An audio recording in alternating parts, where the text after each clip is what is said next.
Senhoras, senhores, queridas irmãs, queridos irmãos espíritas, caras amigas e generosos amigos que nos acompanham pela Web TV Mansão do Caminho e por outros órgãos da comunicação virtual, que haja paz em nosso mundo íntimo. Invariavelmente, a vida somos as trajetórias que desenhamos para convidar a jornada do bem. Muitas vezes estabelecemos uma diretriz que se nos apresenta como segurança existencial e um incidente de alta ou de pequena monta altera completamente essa trajetória e seguimos uma outra diretriz, talvez melhor, possivelmente mais difícil. No entanto, levando-nos sempre adiante e para a conquista de nós mesmos. Eu recordo-me de uma página que li e muito me impressionou a seu tempo.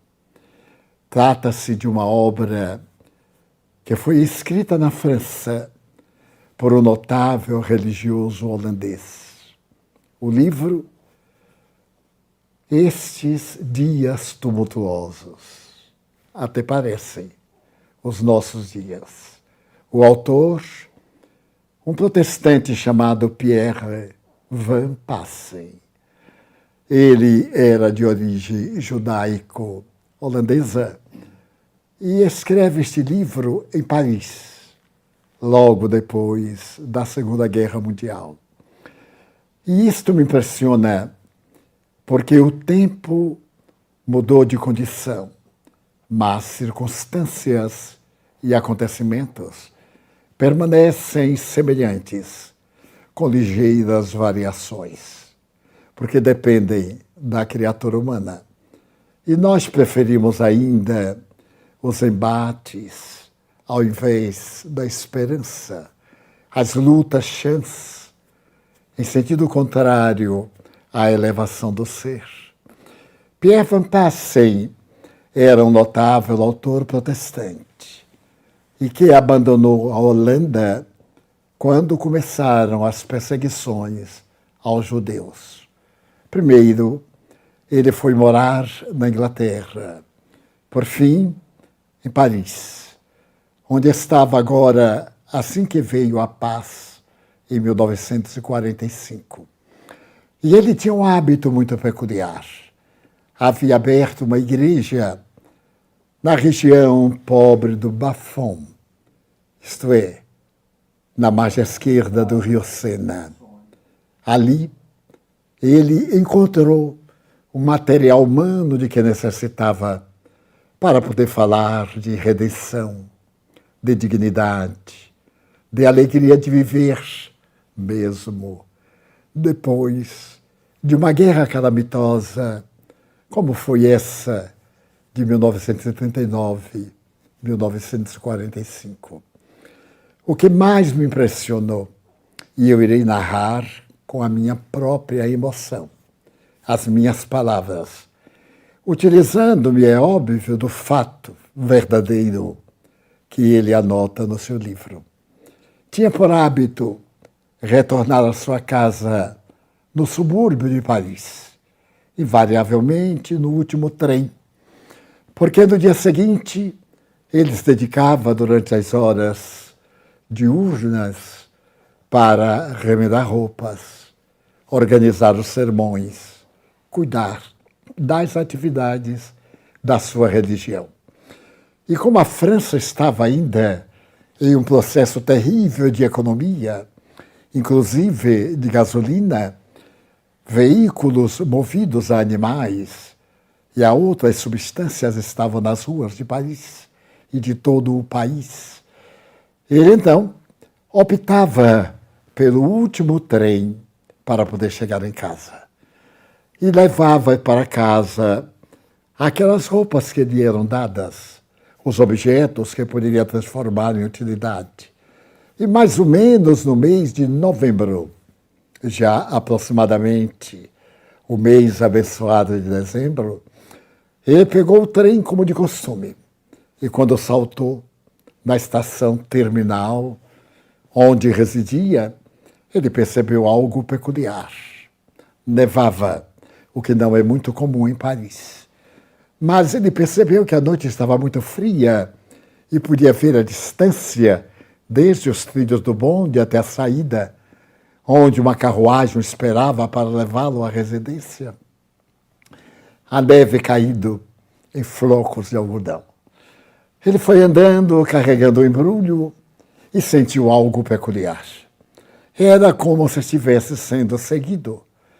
Deteve-se, olhou para trás e teve a sensação de que alguém ocultou-se por detrás de uma das colunas da estação terminal. Por fim, acelerou o passo e parou subitamente. E surpreendeu o estranho acompanhante. Tratava-se de um homem, uma idade um pouco difícil, mas deveria ter entre 18 e 20 anos. Calculou rapidamente. Era recurvado, tinha uma gimba, uma corcunda, e arrastava a perna direita. O homem sentiu-se aturdido e disse: desculpe-me, doutor, eu não estou seguindo, mas eu estou atraído pelo doutor porque eu preciso da sua ajuda. O senhor me pode entregar esse volume que está levando? Eu terei o prazer de carregar para o senhor. Ele justificou-se, mas o estranho insistiu. É que eu vou lhe pedir um favor, mas eu costumo negociar favores. Eu não sou miserável, eu não sou desses indivíduos que andam a pedir esmolas. Eu trabalho, eu faço um bem, a pessoa me retribui com outro bem. E assim a vida se torna mais encantadora. Automaticamente, o Dr. Pierre Van Passen entregou-lhe o embrulho, diminuiu a marcha e o estranho personagem veio claudicando com a perna direita.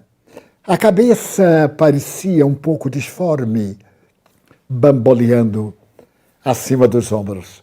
Mas os dois olhos naquela cabeça eram tão belos como os olhos do meu cão São Bernardo, escreveu ele. Então ele olhou sorrindo para o estranho, e o estranho disse-lhe: doutor, não repare, eu me chamo Hugo Goulin. Possivelmente o senhor está preocupado com a minha idade, mas eu tenho somente 14 anos. Parece mais, não é, doutor? É que eu tenho a idade do sofrimento. E a idade do sofrimento é uma grande interrogação. Mas isso não é importante para o senhor. Importante para mim é que agora eu estou conhecendo o doutor e vou pedir-lhe um grande favor. Achei estranho. Tudo aquilo era muito estranho, era mais de meia-noite em Paris. E ele foi comigo, descemos a escadaria, eu me aproximei da carruagem, distendi as mãos para receber de volta o embrulho, e ele pareceu reter. Eu então perguntei-lhe: Goulin, eu estou indo para o outro lado da cidade. Você aceitaria uma carona? Ah, doutor, como eu sei onde o senhor mora? É perto da rua que eu resido. Eu resido na rua do Bebedouro Velho, número 18, no segundo andar, na segunda porta, do lado direito. Então eu vou aproveitar a sua carona, porque me deixa perto lá de casa. E parecendo uma criança contente, ele entrou na carruagem, fechou a porta, acomodou-se no estofado de veludo vermelho desbotado. Eu dei o sinal, e naquele silêncio da noite, com a queda da neve, ouvimos os cascos dos animais batendo fortemente no asfalto. De repente, ele olhou pelo cristal lapidado da carruagem, olhou demoradamente para a torre da igreja de Notre-Dame de la Consolation. E então ele parou e disse: doutor, o senhor crê em Deus? Oh, claro. Eu sou um religioso. E eu sou um pastor protestante, Goulart. Eu creio em Deus.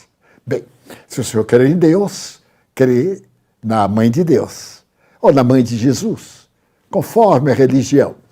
E Nossa Senhora da Consolação. O senhor sabe que esta igreja é dedicada a ela, pois não? Não, não sabia, Goulart. Eu resido um pouco adiante, mas eu não tenho um bom relacionamento ainda aqui no bairro. Ah, doutor, é exatamente isso que ele queria falar. Aquela igreja, olhe, os dedos de pedra, a torre muito fina e a cruz, apontando para o céu. Sempre que eu passo por aqui de dia ou de noite, aquela cruz lá em cima me fascina e a pedra pontiaguda me faz lembrar a alma sofredora do mundo pedindo socorro à Nossa Senhora da Consolação. Ainda mais agora, a partir de poucos dias, dezembro, o Natal, doutor, o Natal. E eu ouvi dizer, eu sou da Normandia, não sou parisiense. Eu ouvi dizer na minha cidade, quando eu era criança, que na noite de Natal, Nossa Senhora sai visitando as crianças miseráveis e dando-lhes presentes. Eu não sou exatamente uma criança. Eu sei que aos 14 anos eu pareço um adulto. Mas eu tenho um grande sonho, doutor. Eu desejava pedir a Nossa Senhora um par de calçados. Automaticamente eu olhei para os pés do estranho. Ele estava calçando um par de tamancos holandeses bastante gasto. E o tecido que forrava o tamanco estava gasto, rasgado. E eu podia ver o pé um tanto arroxeado do frio. E lhe perguntei mais, o que é que você pretende pedir a Nossa Senhora? É o seguinte, doutor. Eu sei que Nossa Senhora é muito gentil, mas eu precisava fazer uma carta e eu não sei escrever. Então eu escolhi o doutor por uma razão. O doutor faria uma carta em meu nome e pediria a Nossa Senhora um par de sapatos. Eu não me lembro de quando eu tive um par de sapatos, senão na primeira infância. Depois, curioso, eu adoro um sapato marrom e branco. Já que Nossa Senhora vai comprar, ela não faria nenhum esforço entre marrom e branco. Outra cor qualquer mais, de preferência ao marrom e branco, que eu gosto muito. E então, na noite de Natal, na Rua do Bebedouro Velho, ela levaria a minha casa. É no lado direito, doutor, a terceira porta de um quarto. É um quarto modesto. Eu sou um cidadão honrado. Eu não vivo de esmola. Eu trabalho para viver. Eu tenho honra. E então eu faço favores, as pessoas me retribuem com algum dinheiro, eu pago meu quarto e tudo bem. Mas é curiosa a humanidade. Nesse bairro, doutor, que é o bairro em que eu moro, tem sempre mulheres grávidas, porque é também o bairro italiano. E o senhor sabe os italianos como são. Então, tem sempre mulher grávida.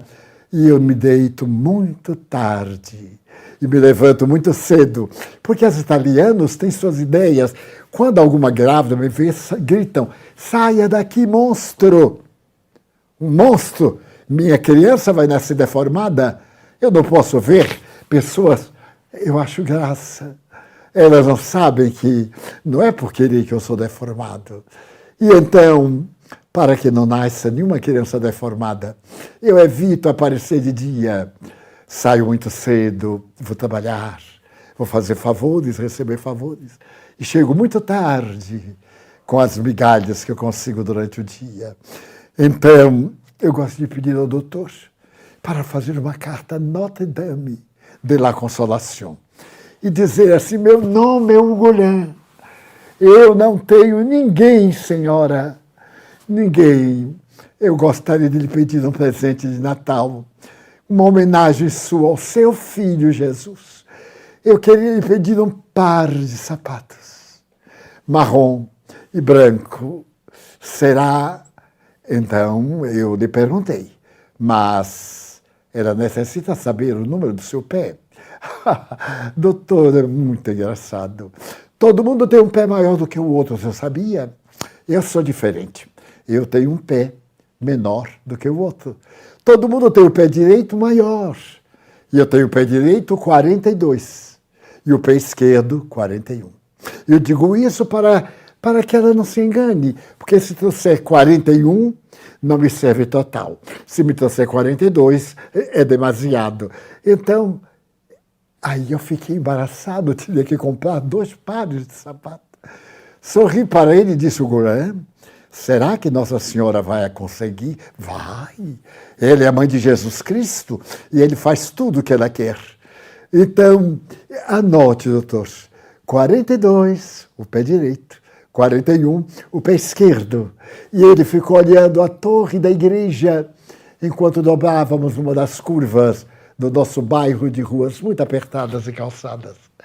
De repente, chegamos à minha casa. E eu saltei. Peguei o embrulho e o encarregado de me conduzir olhou e eu digo, leve-o, por favor, à Rua do Bebedouro Velho, ali adiante. Então, o Goulart disse, doutor, o senhor é tão gentil. O senhor se importa se eu saltar e entrar também na sua casa? Eu achei estranho. Eu disse, como você sabe que aqui é minha casa? Ah, doutor, como eu lhe falei, eu me deito muito tarde. E ultimamente, com o frio muito rigoroso, eu tenho saído a caminhar. E nessas últimas madrugadas, eu tenho passado aqui. E tenho escutado uma música que se chama Nas Asas de uma Canção. É de um autor... Bem, isso não importa. Nas Asas de uma Canção de Mendelssohn. Eu me apaixonei. Anteontem, quando eu passei aqui pela sua porta, eu escutei que saía pela fresta da janela a música suave, tão gentil, alegre como quando eu era criança. E eu fiquei andando para lá e para cá e notei que o doutor gosta muito dessa música. Eu olhei para o Goulart e disse, é verdade. É a minha música preferida. Oh, doutor, o senhor colocaria no gramofone para que eu possa escutar? Eu, então, preocupado, peguei o disco, coloquei no gramofone, corri para apanhar meu cachimbo e pitar. E ele estava olhando quando eu lhe perguntei, o Goulart, você naturalmente já ceou, já jantou? Não, doutor, eu estou de dieta. Eu estou precisando de emagrecer alguns quilos. Faz 2 dias que eu não como. Não tenho alimento nenhum.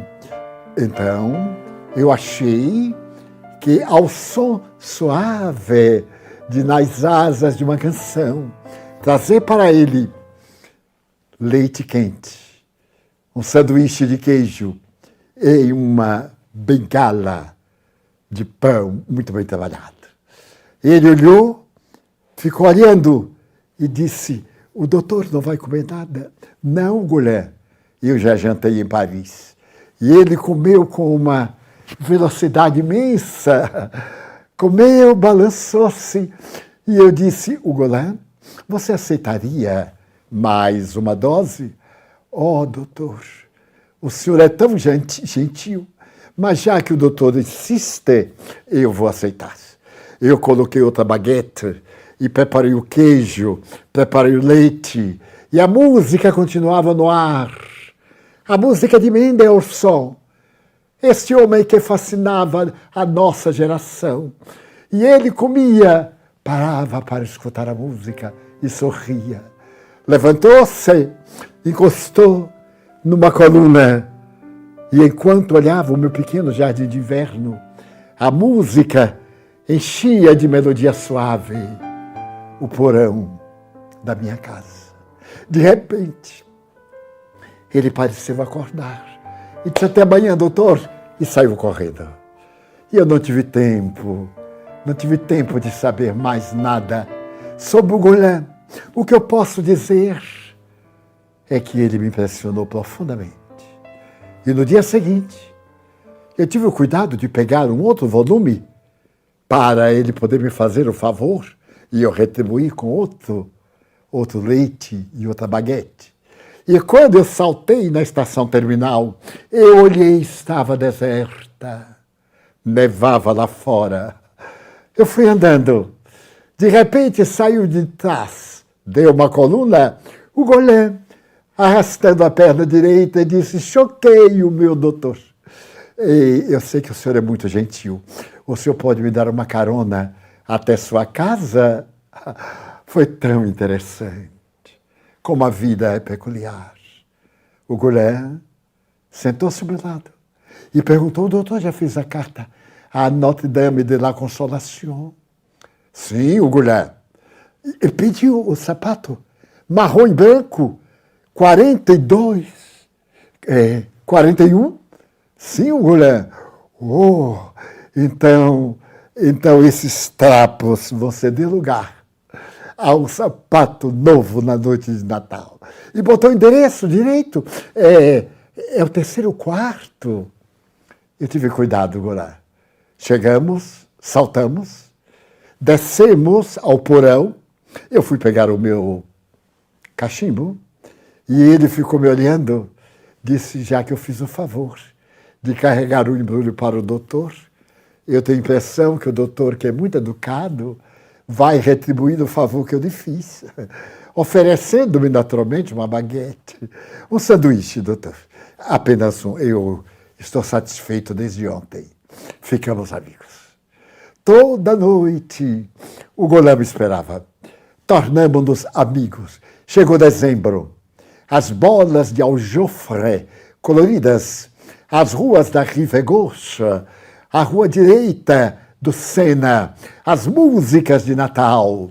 E toda noite o meu encontro com o Golem era um encontro precioso. Quando estávamos na semana de Natal, eu disse: o Golem, já somos amigos, muito amigos. E eu queria lhe fazer um convite. Eu gostaria que no domingo de Natal, você viesse almoçar comigo o pato de Natal. Eu já mandei comprar o pato de Natal, preparado adredemente ali na Brasserie de Pierre, para estarmos juntos no dia de Natal. Ah, doutor, eu não aceito desculpa. Está bem, eu voltarei. E ele saiu. Às vésperas do Natal, eu já havia mandado preparar o prato numa casa especializada. Estava preparando a nossa mesa. Comprei, claro, o par de sapatos, 42, 41. Não tive outra alternativa. Embrulhei-o em papel de seda azul. Estava muito em moda em Paris. Coloquei uma fita. Me deu vontade de fazer um cartão, mas ele era analfabeto. Então eu coloquei um ramo de miosote, essa flor delicada que é a flor da amizade. Imaginava o Golem na condição de meu filho. Naquele dia, véspera do Natal, eu lhe disse: o Golem, eu desejo pedir um favor. Você tem pai, o Golem? Não, doutor. Não tenho pai, nem mãe, não tenho ninguém. Então, Golem, você tem 14 anos. Eu tenho bons advogados, amigos na igreja, juízes, então eu teria maior facilidade em adotá-lo. E eu também não tenho filhos. Eu sou viúvo. A minha mulher morreu em Londres. Os meus filhos, bem, também morreram. Eram 3 filhos. O Golem, me conte um pouco da sua vida. Ele parou. E esse não tem nada de especial. É que eu não posso aceitar a sua oferenda de ser meu pai. Por que, Golem? Porque eu tenho uma irmã, Marie. Ela é linda como a noite de luar contemplando o rio Sena. Seus cabelos são negros, como as asas de uma graúna. E quantos anos ela tem? Bem, ela tem 17, 18 anos. Não há problema. Eu adotarei também. Eu tenho recursos. A igreja me paga um bom salário e esta casa enorme de 3 pisos para um homem solitário, eu adotarei. E ele disse, não, não é assim tão fácil, doutor. Não é fácil. O senhor certamente está preocupado também com a minha corcunda. Foi assim, doutor. Papai amava a mamãe. Ele disse que nós somos da Normandia. Somos da Normandia, doutor. Mas agora vamos fazer uma pequena pausa para falar do Natal. E logo, logo voltamos para continuar. Ah, doutor, como se amavam mamãe e papai. Mas há coisas de Deus que eu não consigo entender. Por que que Deus mata as mães e deixa as crianças como aves em ninhos muito frágeis? Mamãe morreu de tuberculose. E papai, que era um homem devotado e um homem bom, lentamente se deixou dominar pela amargura e deu para beber. Maltratava-me, a mim, maltratava-nos, a mim e a Marie, e nos colocava na rua a mendigar, porque perdeu o emprego, perdeu a dignidade, revoltava-se contra tudo. E num dos últimos invernos, nós saíamos e não conseguimos nada. E numa daquelas noites que eu voltei sem conseguir nada, ele estava embriagado. Então ele deu-me um soco, me empurrou contra a lareira e eu bati as costas numa das colunas e fiquei assim. Me internaram, doutor, numa dessas casas de onde a misericórdia fugiu envergonhada.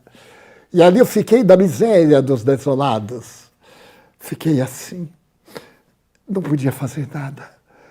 Então tive que sair. E Marie me disse, vamos fugir da Normandia. Eu estava com 11 anos. Ainda era uma criança. Eu não sabia o que era fugir da Normandia. E numa terça-feira pegamos um trem de gado na direção da estação de leste e fugimos para Paris. A Paris encantadora. E ficamos na rua. Tivemos que dormir embaixo das pontes do rio Sena. E a umidade foi me fazendo mal cada vez mais. E novamente me internaram numa casa de misericórdia, onde não existe a palavra misericórdia. Um dia, Marie chegou e disse, o Golin, conseguiu trabalho numa joalheria. O homem que me contratou disse que eu sou muito bonita e que eu posso ser uma modelo de joias. Então eu vou ganhar muito bem. Eu vou colocá-lo numa clínica onde você há de recuperar a saúde e naturalmente as suas costas voltarão ao normal. Foi assim que ele me levou a uma clínica de ortopedia, de especulações ortopédicas, dirigida por monjas suíças. É uma clínica experimental. E eu passei a receber um tratamento. Muito bom. Todo sábado ele ia para poder pagar a semana antecipada. Um sábado, porém, ele foi. Antes ele não tivesse ido, doutor. Porque ela entrou desgrenhada. O rosto estava congestionado. Ela estava de pés descalços, maltratada, e ela dizia, o Golin, eu sou inocente, o Golin, eu sou inocente. Quando então entraram no meu quarto, 2 animais. Não, eram 2 homens vestidos de animais, ou 2 animais que pareciam homens. Eles arrastaram-na com impiedade, chamando-a de ladra, e esbofetearam-lhe o rosto na minha vez, ali, e arrastaram. Eu fiquei aturdido. Então, mais tarde, a irmã veio me dizer, perdoe-me, meu filho, você não pode ficar. A clínica não é de caridade, é uma clínica experimental. E nós que trabalhamos aqui é por amor a Deus, para ajudar, para confortar, e não ganhamos nada. E eu tenho a tarefa ingrata de dizer que você não pode ficar. Eu pedi-lhe para que me tirasse aquele corpete, aquela coisa, sob o meu busto, à minha frente e costas. Ela começou a retirar aquilo que me estava corrigindo e me deu um bastão para eu poder me apoiar. Ela chorava e dizia: meu filho, a sua irmã é inocente. Esses homens miseráveis, sórdidos, pedófilos, são os miseráveis. Eles seduzem jovens, menores de idade, pervertem-nas e depois vendem-nas para o comércio carnal. São sedutores, são uma gangue que a polícia não consegue deter. Sua irmã não furtou nada, com certeza. Naturalmente, aquele velho sem dignidade tentou seduzi-la e quis. Ela recusou-se e ele então se vingou. O julgamento será daqui a 2 meses. Aqui mesmo é o julgamento numa casa especial. Não é no fórum, é de pequenas causas. Vá vê-la. Então eu saí rastejando e voltei a morar sob a ponte. A ponte onde os miseráveis curtem o sofrimento de Paris. Mas no dia aprazado eu estava lá com outros miseráveis. Quando Marie foi chamada, quando ela apareceu, não era minha irmã. Aqueles 2 meses no cárcere modificaram-na. Era uma mulher, o rosto pálido, os cabelos em trança, o olhar frio e duro. Eu ainda, quando a vi entrar, gritei: Marie! Ela me olhou indiferente. E eu percebi que os seus lábios balbuciavam. Marie morreu lá dentro. Eu não podia entender. Ela sentou-se e ali à frente estava o sedutor miserável, o velho depravado. Ele estava com óculos lorgnon e zombava. O juiz escutava a acusação. E o acusador dizia: perdulária e vulgar. Roubou o seu amo e patrão. Escondeu joia. E apesar de ser revistada, como todos diariamente, ela conseguiu driblar. E então, como é justo, ele deseja de volta a joia. E ela se recusa. E então, trouxemos o caso ao tribunal.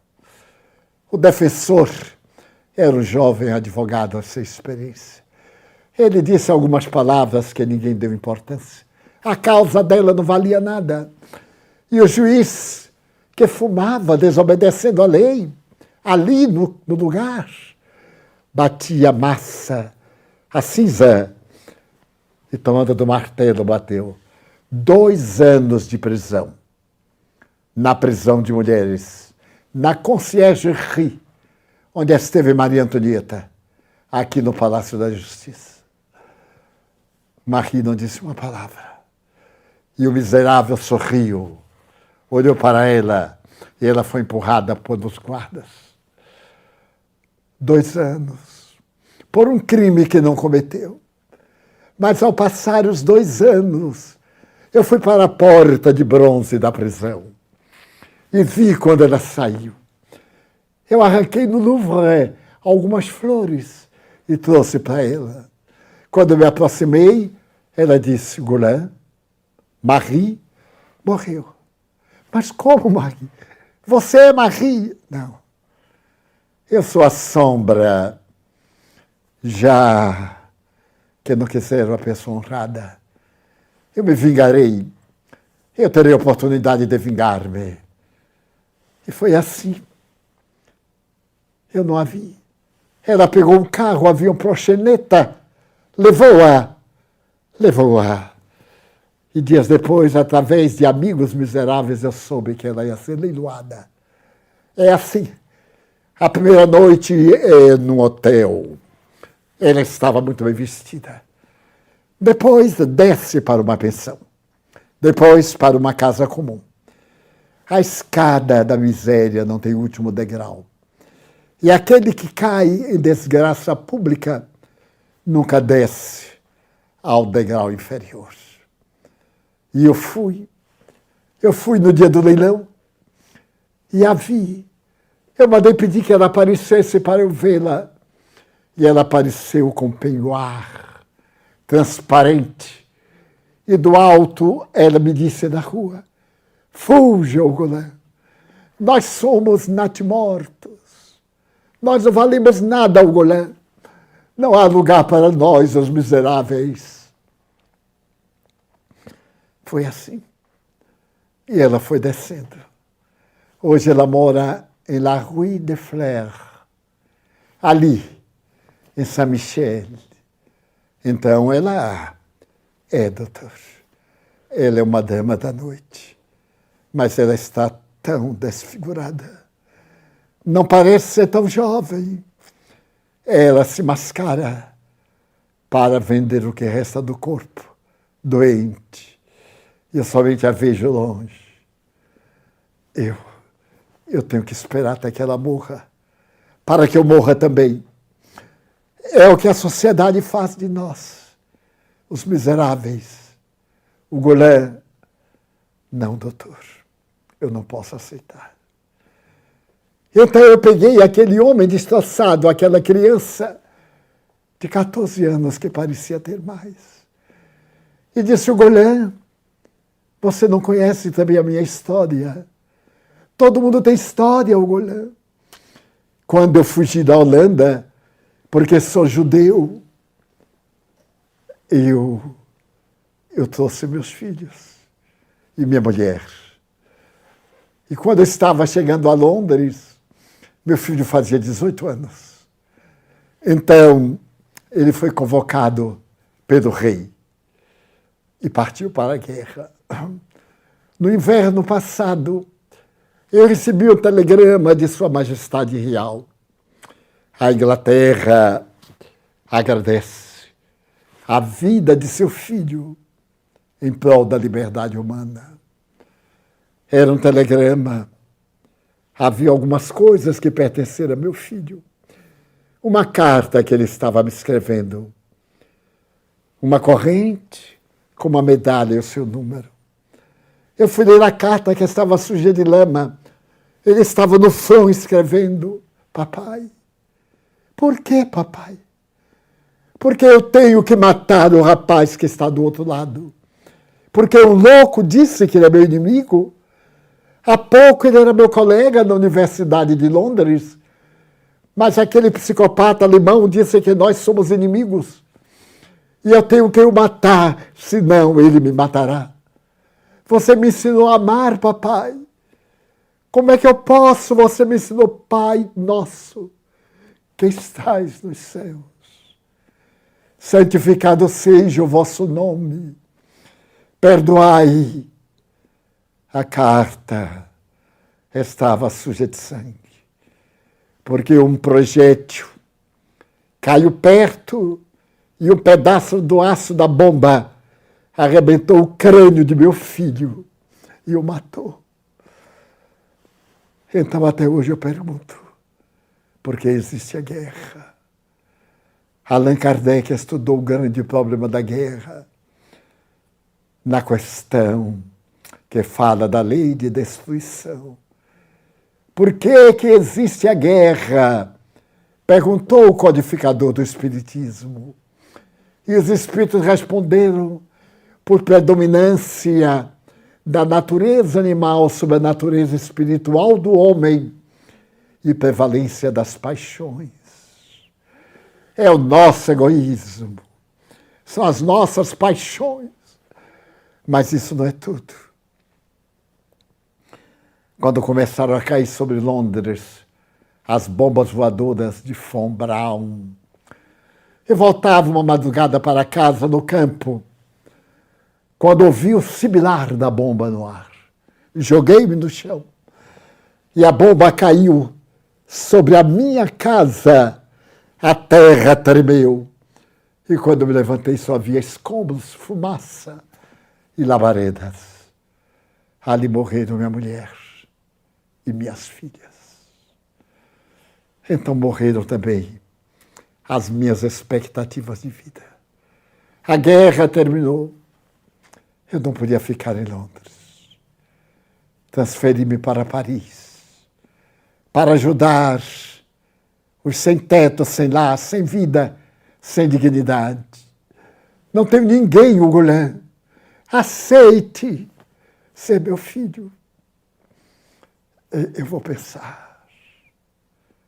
Amanhã. E saiu correndo. Era agora o dia de Natal. Os sinos badalavam na igreja de Notre-Dame. Eu peguei o par de sapatos e corri até a casa do meu filho. Entrei no seu quarto, tão pobre, tão asseado. Havia o retrato de uma Madonna queimado por uma vela.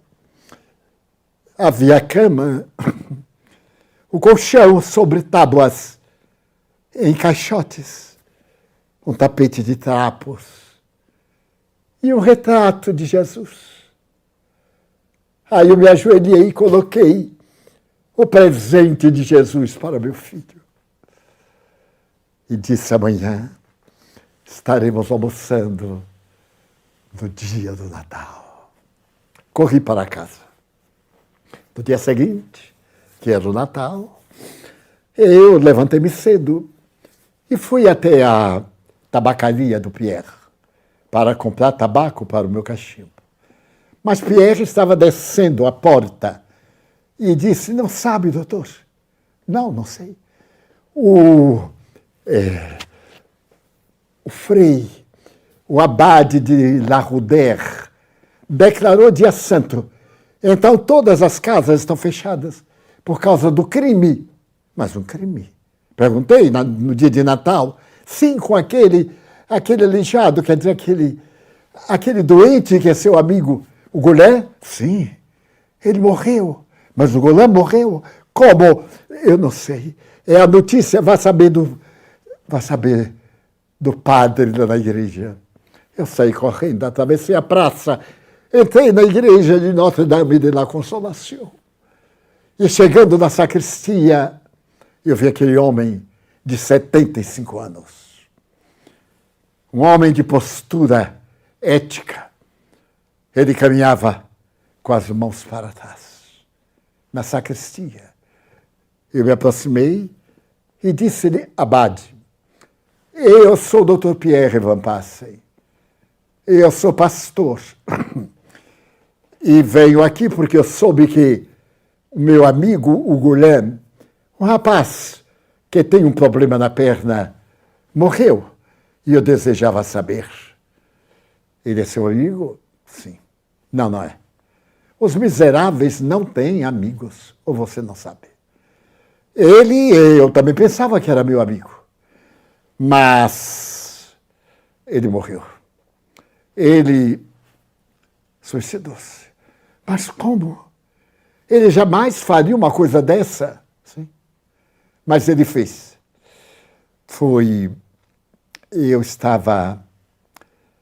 Eu havia terminado de celebrar a missa e voltava para a casa paroquial.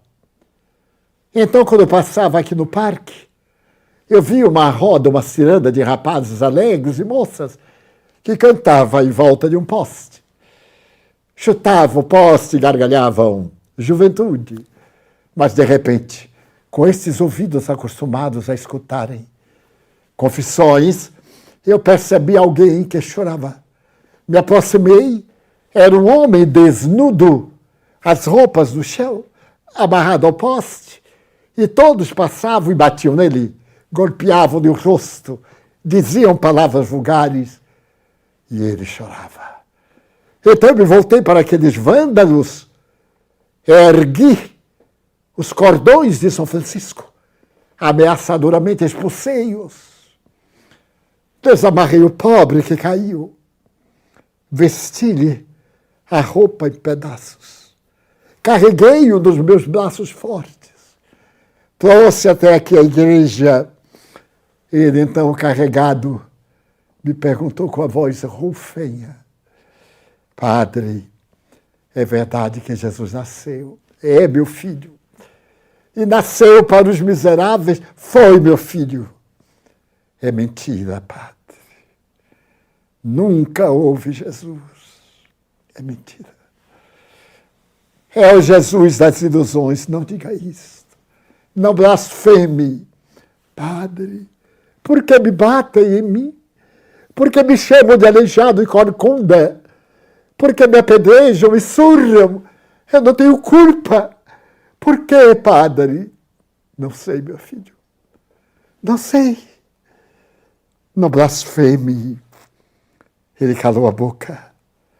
E eu pude olhar embaixo dos seus olhos as manchas das bordoadas, a lágrima imensa, os lábios feridos daqueles covardes. Então eu coloquei aqui no divã, preparei o divã e disse: durma. Amanhã é dia novo. Quando vier para a missa, eu o despertarei. Ele não disse nada. Quando eu vim para a missa, a cama estava intocada. Ele havia desaparecido. Mas na hora em que na missa eu erguia o santuário da hóstia, uma criança entrou correndo: Abade, ali no rio tem um corpo que está sob as águas. Eu deixei Nosso Senhor para lá e corri. Quando chegamos, era ele, o Goulart. Eu mandei carregá-lo. Eu trouxe aqui para a igreja, para a nave da igreja. Mandei construir a essa para botar o caixão. E quando estávamos arrumando-lhe a roupa, encontramos uma fotografia desmaiada, com algumas palavras quase legíveis. Marie Dantour, Rue de la Fleur. Então, eu mandei avisar a ela. Devia ser parente. Um policial foi à Rive Gauche, subiu naquele pardieiro miserável de mulheres poluídas, sob a zombaria de outras mulheres descarnadas e sofridas. E abriu a porta. Uma jovem estava se preparando para o comércio. E ele perguntou: Marie de Defour? Sim. Ela, sem nenhum pudor, estava despindo-se, vestindo-se. E ele disse: eu venho buscá-la em nome do abade de la Roudère. Conhece o Goulart? O Goulart, meu irmão, o que fizeram com ele? Nada, senhorita, nada. O abade manda dizer-lhe que seu irmão, o Goulart, ele está passando muito mal. Quer dizer, ele suicidou-se. Ele deu um grito. Mas ele não se mataria nunca sem me visitar. Miseráveis! Ela teve um surto e uma loucura. Bateu a porta. O policial desceu. E quando ele estava no meio da escada, escutou o estampido de uma arma de fogo. Subiu correndo no chão.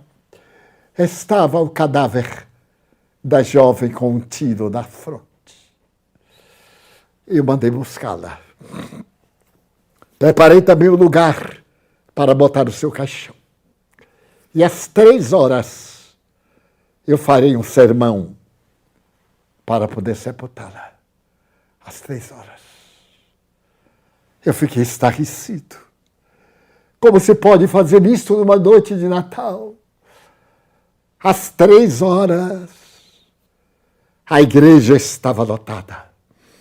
No meio da catedral estavam os 2 caixões, unindo os 2 irmãos que não estavam ligados.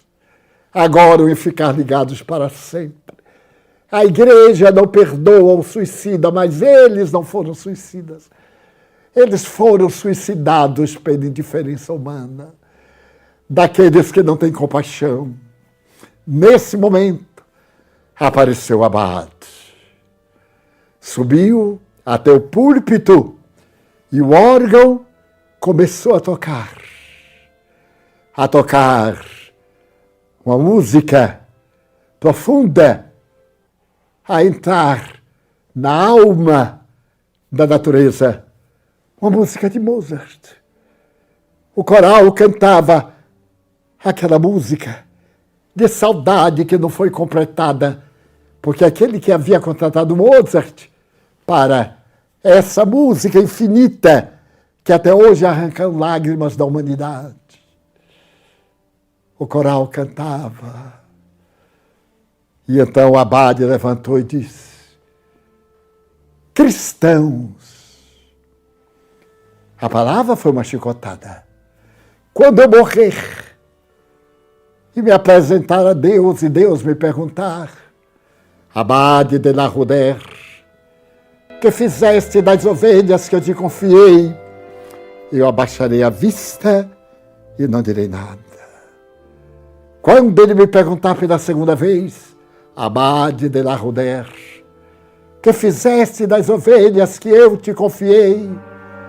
Eu erguerei a cabeça, mas não terei o que dizer. Mas quando ele me perguntar pela terceira vez: Abade de la Rudère, que fizeste das ovelhas que eu te confiei? Eu direi: não eram ovelhas, Senhor, eram lobos vestidos de ovelhas. O Abade desceu, o coro cantava. O Abade chegou entre os dois caixões e segurou-os. Foi acompanhado pela multidão. E ao lado da igreja, onde ele mandara abrir 2 covas, ele sepultou a jovem Marie, seu irmão Ugolin, para que Deus tivesse compaixão e lhes reservasse um lugar no paraíso, porque na terra não há lugar para os infelizes.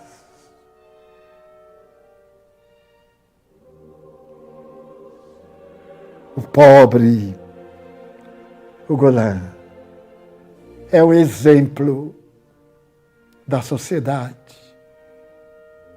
Uma parte cristã. Mas é uma pena que o Abade não sabia dizer por que ele estava deformado. Nem o Dr. Pierre Van Passe. O Espiritismo acalmaria, dizendo-lhe que era uma provação.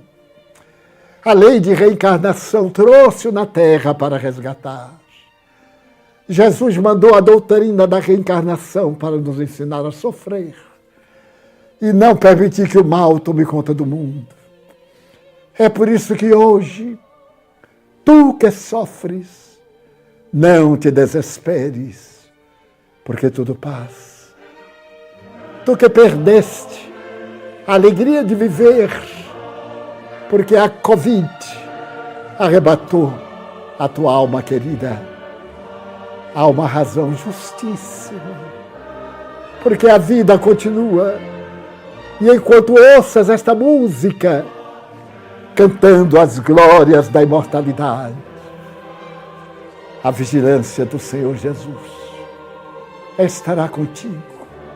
Neste próximo Natal, nós estamos elegendo 10.000 Ugolins, 10.000 Maries, para lhes tirar a fome, pelo menos na noite de Natal. É pouco, é verdade. O universo é feito de partículas e o oceano infinito de gotículas. E o amor de gotas de ternura. O Natal está chegando. E a nossa casa onde nós explicamos o porquê da dor e vemos em nossos irmãos sem lar, sem teto, sem agasalho, sem a dissimulação de qualquer cor política. A sua política é o pão que lhes falta. É a fome que os atormenta. É a astúcia para não morrer à míngua. Mas são nossos irmãos. São os filhos do Calvário, a quem Jesus recomendou que cuidássemos. Neste Natal, cujas alegrias estamos começando desde um pouco antes. Nossos irmãos do Calvário, a quem nós desejamos a compaixão de Jesus e a nossa dádiva. Se você lembrar de algum deles, dê-lhes o sorriso. Desculpe-os se lhe ludibriaram, se mentiram. Eles não têm uma ideia exata, precisam viver. Não justifico o erro, nem o mal. Apenas explico o porquê. Eles precisam mais de compaixão que de punição, que de regras de ética, que de lições de baixeza moral, para que o corpo sofra a consumpção dos instintos. Eles precisam, acima de tudo, de uma expressão de ternura. Pelo menos esses 10.000 do Natal sem fome. Vamos atendê-los? Que o Senhor, desde agora, nos abençoe na data evocativa do seu Natal. Muito obrigado.